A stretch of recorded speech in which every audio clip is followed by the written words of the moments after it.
Brasil de Fato Entrevista. Olá, estamos começando mais um Brasil de Fato Entrevista. Hoje conversamos com Fátima Bezerra, a única mulher governadora do país, eleita no ano passado no Rio Grande do Norte. Fátima é pedagoga e se tornou professora da rede pública na Prefeitura de Natal e no governo estadual nos anos 80.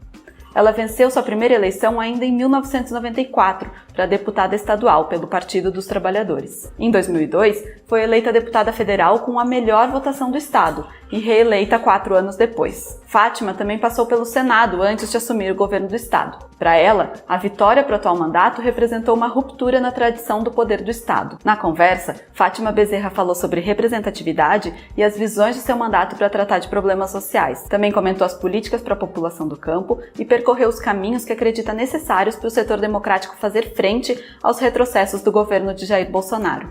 Confira! Os desafios de governar o estado do Rio Grande do Norte. Nós pegamos o governo lá no Rio Grande do Norte numa situação não só de calamidade fiscal financeira, né, um colapso geral. Para se ter uma ideia, por exemplo, fazia mais de 2 anos que os servidores públicos estaduais não tinham a mínima previsão de quando receberiam seus salários. Atraso com fornecedores, índice, e o colapso também do ponto de vista das políticas sociais, né? Segurança, saúde, educação, enfim, a falta de um apoio efetivo, né, ao homem do campo, à agricultura, etc. E o fato é que estamos encarando, né, toda essa situação, fazendo um governo pautado pelo diálogo, pela transparência, pela verdade, com muita responsabilidade. Claro que eu sei que a nossa chegada ao governo do Rio Grande do Norte, ela representa um marco do ponto de vista político, porque a gente quebra um ciclo de mais de 5 décadas de governos de perfil conservador, oligárquico, ou seja, aqueles governos voltados para atender os interesses de uns poucos privilegiados em detrimento dos interesses da maioria. Não é à toa que, pela primeira vez, né, na história política do Rio Grande do Norte, você tem uma governadora que foge a esse padrão, uma governadora que tem um perfil e uma origem social diferente, origem popular. Essa é a minha história de vida, é a nossa trajetória. E tenho absoluta consciência que chego no governo representando, né, todo um anseio de mudanças por parte da maioria do povo do Rio Grande do Norte que nos elegeu. Formamos uma boa equipe e, para mim, o mais importante é não perder de vista nunca o diálogo com o povo, né? Essa é a lição mais importante que a gente nunca deve esquecer quando, de fato, a gente quer fazer um governo de perfil popular, um governo comprometido, né, com a luta da cidadania do nosso povo. Então, por exemplo, mesmo diante de toda essa calamidade financeira, sem poder criar nenhum cargo a mais, nós fizemos um reordenamento administrativo. Criamos a Secretaria de Desenvolvimento Agrário e Apoio à Agricultura Familiar, por ter clareza do quanto é necessário, do quanto é importante o governo ter, né, políticas voltadas exatamente para essa área, para o fomento, para a expansão, para o fortalecimento. E nesse aspecto aqui, quero destacar exatamente o diálogo muito produtivo que nós temos, né, com o MST, com a FETRAF, enfim, com as organizações sociais dos trabalhadores exatamente nessa área. No campo da educação, rapidamente, colocar o seguinte: o desafio nosso é imenso, porque, infelizmente, tem sido uma das áreas mais atacadas, né, por esses tempos de retrocessos que nós estamos vivendo. E os ataques à educação têm se dado de uma forma muito veloz, que nos assusta muito, né? E eu me sinto muito à vontade para falar sobre isso, porque tenho uma vida muito dedicada à luta em defesa da educação pública no nosso país. Mas quero aqui dizer o seguinte, que não basta apenas constatar o retrocesso, as ameaças brutais nessa área. Você vê, hoje mesmo, né, o MEC, numa demonstração de desrespeito à lei, de mais um ato de truculência, de autoritarismo, está intervindo no Instituto Federal aqui do Rio de Janeiro, né? Portanto, né, colocando lá um interventor.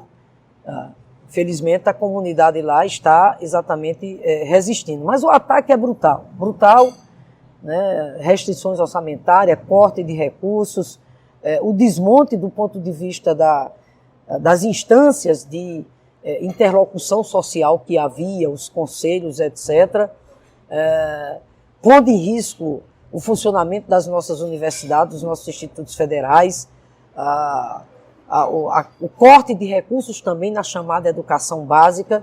Nós temos um desafio aí pela frente, que é o Fundeb, cuja vigência termina o ano que vem, que é a política de financiamento voltada para a educação básica. Então, quero só colocar que, diante disso tudo, repito, não basta só constatar, nós temos que agir. E, enquanto governadora, e trazendo esse debate para o Fórum dos Governadores do Nordeste, e digo mais, estou trazendo esse debate para o Fórum dos Governadores do Brasil. Tanto é que eu estou coordenando o debate do novo Fundeb a nível do Fórum Geral dos Governadores.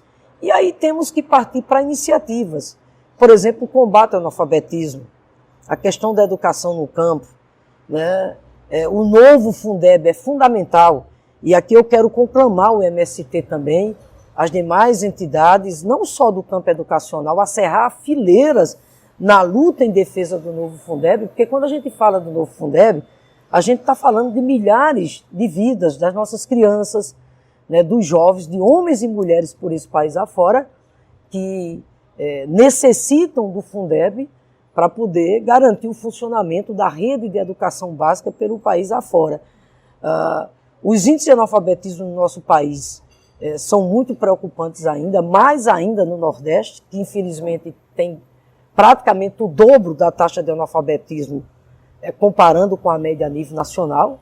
A taxa nossa no Nordeste é acima de 12% ainda, o que requer, repito, ações efetivas nessa área. Nós lançamos uma campanha estadual lá de enfrentamento ao analfabetismo. Por que não ousar erradicar o analfabetismo, né? E a sociedade civil está participando intensamente dessa campanha nossa, o MST, as demais organizações sociais, e nesse contexto a ideia realmente do Pronera, eu acho que é uma ideia sem dúvida nenhuma interessante, e vamos fazer esse debate no âmbito do Consórcio do Nordeste. A importância do Consórcio do Nordeste para o desenvolvimento da região.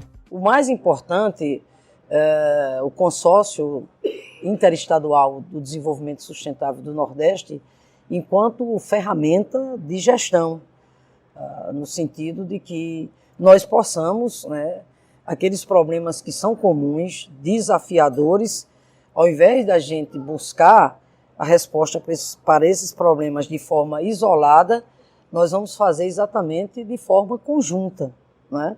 A importância reside exatamente nisso. Nós vamos poder atuar de forma conjunta em diversas áreas, por exemplo, nas políticas sociais, na área de segurança, que é um grande desafio nosso, como diminuir a criminalidade, a violência que assola os nossos estados, como, por exemplo, né, enfrentar o problema da nossa juventude, principalmente da juventude negra, pobre, de periferia, que tem sido exatamente, né, a mais atacada. Então, como no âmbito da segurança pública, a gente desenvolver ações de forma conjunta para enfrentar essa situação. No campo da saúde, outro grande desafio que a gente tem, né, pensar exatamente ações conjuntas, seja do ponto de vista das compras governamentais, seja do ponto de vista, por exemplo, ter um programa que traga mais médicos para a nossa população. E no âmbito do desenvolvimento econômico, né? O Nordeste, como um todo, tem um ativo de riquezas naturais extraordinário. Meu estado, por exemplo, o Rio Grande do Norte, é rico em petróleo, gás, sal, minério. eólica, mas simplesmente o Rio Grande do Norte lidera a produção de energia eólica a nível nacional. No campo do turismo também, um potencial extraordinário. No campo da agricultura familiar, um potencial extraordinário. Então, como a gente desenvolver, né, através do consórcio do Nordeste, a gente desenvolver iniciativas para atrair esses investimentos, para fomentar o desenvolvimento, com vistas a gerar empregos dignos para o nosso povo e, ao mesmo tempo, aumentar a capacidade de arrecadação das nossas receitas e responder, né, às demandas, né, que nós temos nas áreas sociais. E ainda quero destacar, no campo do Consórcio do Nordeste, uma agenda muito importante em curso agora, que é a chamada Agenda Internacional, né? Nós estamos aí com várias missões, vamos fazer uma missão agora em novembro para a Europa, começando pela França. Temos tido um diálogo com os chineses muito promissor. Os chineses estão com quase 500 bilhões de reais para investir no Brasil. E, graças a Deus, eles estão tendo um olhar muito especial para o Nordeste. Você está ouvindo o Brasil de Fato Entrevista com Fátima Bezerra, governadora do Rio Grande do Norte. Os desafios de ser a única mulher governando um estado no Brasil hoje. Em primeiro lugar, o meu sentimento de gratidão com o povo do Rio Grande do Norte, né? A maioria do povo do Rio Grande do Norte, inclusive as mulheres que tiveram uma participação na campanha eleitoral 2018 bem expressiva, que me elegeram governadora e, de fato, me fizeram a única governadora, né, mulher do país, né? Mas, por outro lado, eu sempre costumo ressaltar, isso deve remeter a uma reflexão extremamente necessária, que mostra, mais uma vez, né, o déficit de participação das mulheres na política no nosso país. Quer dizer, 27 estados da federação e só tem uma governadora, né? E olhe, tem uma coisa até curiosa, porque, de fato, né, a única mulher a governar um estado do país é do Rio Grande do Norte. De um lado, um estado que tem sim um protagonismo, né, na luta, né, pela participação das mulheres na política. Afinal de contas, foi do Rio Grande do Norte que saiu a primeira eleitora do país. O primeiro voto feminino se deu no Rio Grande do Norte, antes, exatamente, 3 anos antes de ter sido estabelecido a lei que assegurou o voto para as mulheres em todo o país. É do Rio Grande do Norte também a primeira prefeita eleita da América Latina. Foi exatamente da cidade de Lages. Rio Grande do Norte é a terra também de Nízia Floresta, etc. e tal. A mim me cabe, enquanto governadora, não perder de vista de maneira nenhuma essa temática da questão da igualdade de gênero. Não posso perder isso de vista de maneira nenhuma, muito pelo contrário. Tenho o dever de, enquanto governadora, estar muito atenta a isso. Por isso que quero aqui também ressaltar que tivemos lá a sensibilidade de criar a Secretaria de Mulheres. É a Secretaria de Mulheres, da Igualdade Racial, da Juventude, dos Direitos Humanos e da Cidadania. E nesse contexto, exatamente, o governo ousar, né, em implementar políticas que façam esse debate, que façam essa reflexão e que promovam e que incentivem, né, a participação das mulheres na política, olhando também as outras dimensões que afligem muito a vida de nós mulheres, como, por exemplo, a questão da violência. É assustador o crescimento que tem tido o feminicídio no nosso país, inclusive, infelizmente, no nosso estado. E que pese nós estarmos conseguindo uma façanha extraordinária, que é diminuir em 30% os índices de criminalidade e violência no Rio Grande do Norte. Até o ano passado, o Rio Grande do Norte figurava como o estado mais violento do Brasil.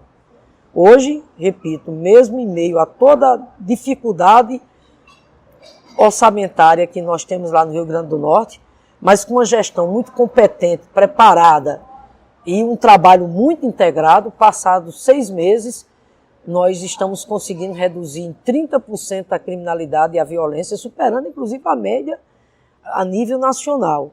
Mas resumindo, o que eu quero colocar é o seguinte, assim, é lógico, tá entendendo? A única governadora, né? Mas essa governadora tem essa consciência, tá entendendo?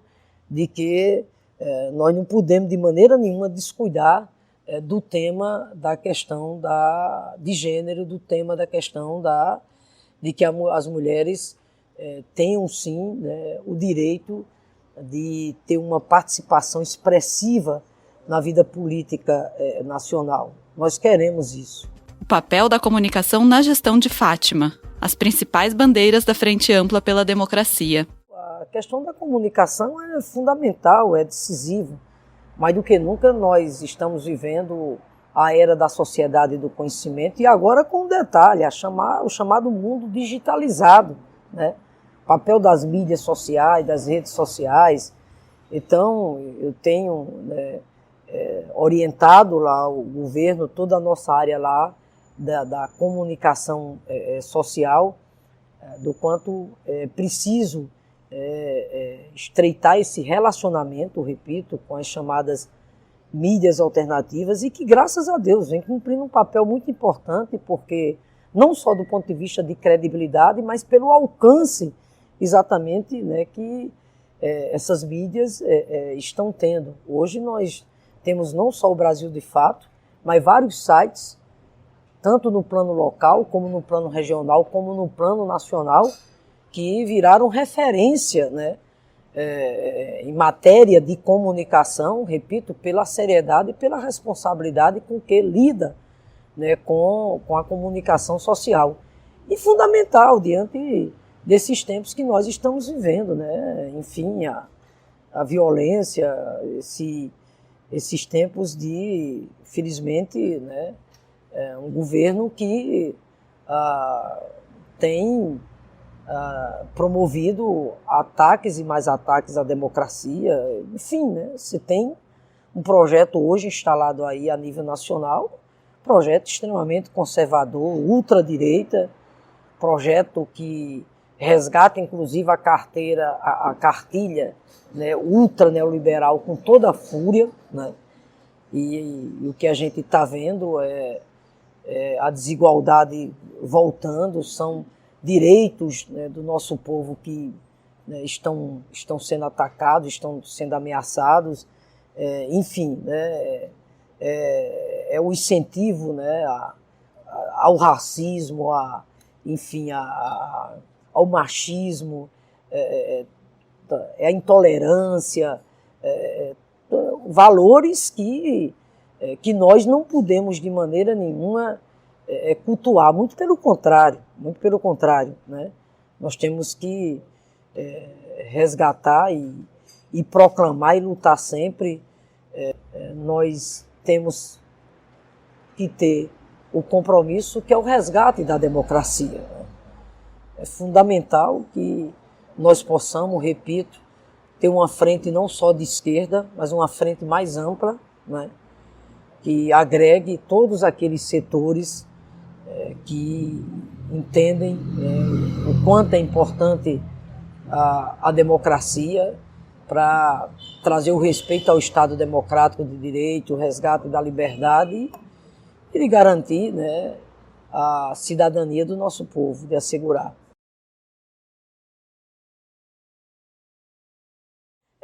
Veja, primeiro, eu acho que a gente não pode esquecer a questão, né, da nossa Constituição, né? Eu, por exemplo, enquanto governadora, no âmbito, né, do Fórum dos Governadores do Nordeste, nós temos muito claro o papel institucional que nós temos a desempenhar. Do mesmo jeito que o presidente foi eleito pela maioria do povo brasileiro, nós fomos eleitos legitimamente pela maioria do nosso povo e, portanto, sempre tenho dito, né, que essa missão exerço, né, com muita responsabilidade, com muita alegria, com muita altivez. Eu não titubearei em nenhum momento, em defender os interesses do povo do Rio Grande do Norte. E tem mais, né? Bato na porta, tá entendendo, dos ministérios, do governo federal, seja onde for, e quando vou, não vou em busca de favor, não vou pedir favor, vou cobrar direitos, aquilo que é de direito da população do Rio Grande do Norte. E repito, tenho feito isso com altivez e com muita responsabilidade e com muito senso de compromisso. E segundo, no contexto mais geral, volto a colocar, o que nós precisamos mais do que nunca é ter esse senso de responsabilidade para construirmos essa frente de esquerda, essa frente mais ampla, para fazer frente, né, aos imensos retrocessos que estão em curso no nosso país. Nos preocupa não é só a situação do ponto de vista econômico. O desemprego está aí, né? Continua aí fazendo vítimas e mais vítimas pelo país afora. A economia patinando, né? Insistem em um modelo de desenvolvimento econômico que a gente sabe qual é o resultado. O resultado é mais desigualdade social, é mais miséria, é menos direitos para as pessoas, é menos cidadania para a maioria do nosso povo. E nesse contexto ainda, é evidente que tem um outro aspecto que nós temos que levar em consideração, que é a prisão injusta do presidente Lula. E aí eu falo sobre isso não apenas, né, porque sou do PT, não apenas, né, pelo imenso carinho que tenho pelo presidente Lula, né, enquanto uma liderança política, né, tão importante para nós do Partido dos Trabalhadores. Ou seja, quando eu falo do presidente Lula, eu não estou falando apenas enquanto petistas que somos, enquanto companheiros que somos, né? Não, eu falo do ponto de vista de que a sociedade cada vez mais tem que abrir os olhos, porque defender a liberdade do Lula é defender o resgate da democracia. Isso não é chavão, não é proselitismo, não. Porque, veja, a prisão injusta do Lula, o julgamento injusto que a ele foi exatamente imposto, tudo isso ficou agora escancarado totalmente. As mensagens divulgadas através do trabalho do site The Intercept, a chamada Vaza Jato, comprovou tudo aquilo, né, que o presidente Lula e que nós dizíamos desde o início, que a prisão do Lula fazia parte daquela farsa do ponto de vista político, jurídico, que se instalou no país desde a época do golpe de 2016, que cassou o mandato legítimo da presidenta Dilma. Então nós já denunciávamos aquilo, né?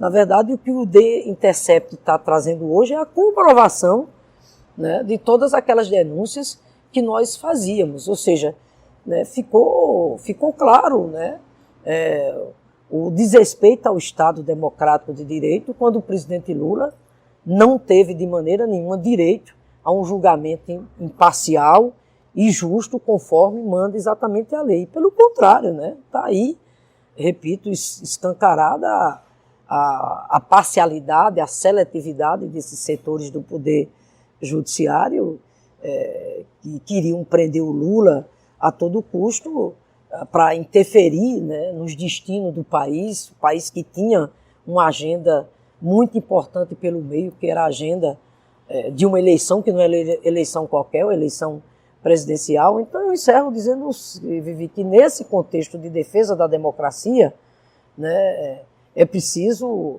a gente ter um compromisso muito forte com a defesa da liberdade do presidente Lula. Eu estou mais do que esperançoso, eu estou muito confiante que a liberdade do Lula virá porque eu acredito muito, né, na luta em defesa da democracia. Acho que as possibilidades de anulação do julgamento do presidente Lula, eu acho que hoje elas são reais. E essa mobilização, né, social e popular que cada vez mais está crescendo em todo o país, claro que isso é fundamental para que a gente possa avançar nessa direção. Brasil de Fato Entrevista. Ficha técnica. Apresentação: Cris Rodrigues. Entrevista, Vivian Fernandes. Edição, Juliano Vieira, Adilson Oliveira e Lua Gattinoni. Coordenação, Camila Salmásio. Direção, Beatriz Pasqualino e Nina Fidelis.